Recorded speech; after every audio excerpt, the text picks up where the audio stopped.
Hello everybody, my name is Patrizia. I'm an official tour guide of Florence, a real Florentine, and I love my city.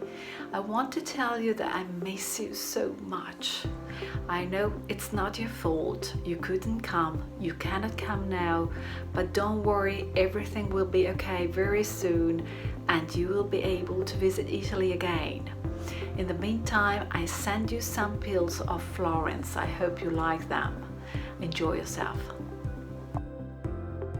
Long ago in the city of Florence, a man, small in person but with a mind full of greatness and a big heart, started to build the biggest dome of all. His name is Filippo Brunelleschi.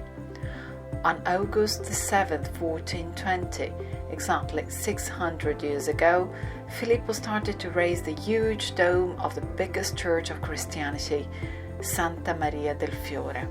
This year we celebrate this special anniversary. That dome is still the main important symbol of the city of Florence, and it is said it had to protect with its shadow all the people of Tuscany.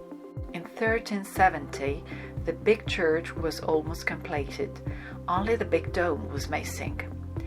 No way of raising the cupola could ever be found, and no beams to sustain the breach. The idea of building the dome had always fascinated Filippo. He had such confidence and courage, he was sure he could find the solution to raise it.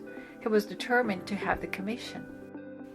He studied architecture in Rome, measuring most of the buildings, taking the ground plans, investigating the ruins to discover the secrets of their harmonious perfection and the method they used in raising the big dome of the Pantheon.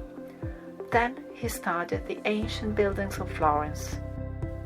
For many years he gave himself over body and soul to his studies, making models and machines in secret for the work of the cupola. He faced and solved all the inconveniences, one by one, and at last he found the best possible methods for such an undertaking. But he himself was not sure it could really work. After many ups and downs, he was able to convince the Florentines to give him the commission and explain them his project.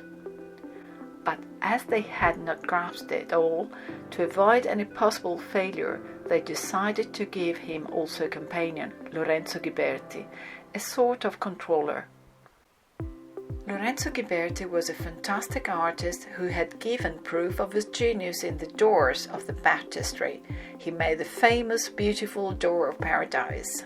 Filippo was so disappointed, he wanted to leave Florence and renounce. He knew he was the only one capable of executing the work. And nevertheless, he had to divide the honor and fame with Ghiberti. No way, he had to get rid of him. One day he didn't go to work. He bound up his head and went to bed, and he pretended to suffering from colic. The master masons went to see him, and as the building was at a standstill, they asked him to go back to work, or at least to tell them what to do to continue the construction.